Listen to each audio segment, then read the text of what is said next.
I'm Ken Musselman with Ken Musselman Associates. We're located in Central Virginia. And we've used the product line offered by Argonics. I've used it personally since 1996. I'm a mining engineer, so I've used it in the quarries that I've worked at, the underground mines that I've worked at.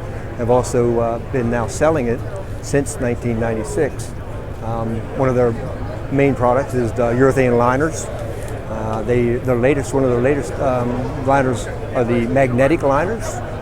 They do inserts with welding. They also do it with what they refer to as bit knee inserts. And basically that's an insert with a threaded mechanism, and you use a stud to attach it to your chutes. And some of the other liners they use will include the urethane with the ceramic. A lot of the urethane ceramic is used for high abrasion applications. You can get it in varying thicknesses. They use ceramic in half-inch thicknesses, 1.25 inch thicknesses, 3/4 inch thicknesses. And of course you can get urethane as itself. They offer different durometers depending on the application, if you've got a wet application or a dry application.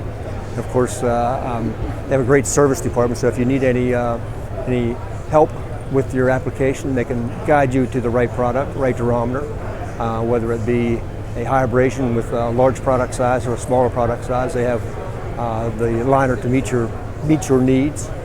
And I continue to partner with Argonics. They've continued to service our business very well, and we will continue to use them because of the background we have with them, but also the service that they offer to us. As far as we're concerned, we of course sell to the quarry industry. So turnaround time is very important. If they tell you it's going to be 3 weeks, it's going to be 3 weeks. I would just recommend if you've got a urethane application that you look to Argonics, and they will try to help you out. And it's been my experience that they do a very good job of getting you what you need depending on what application you have.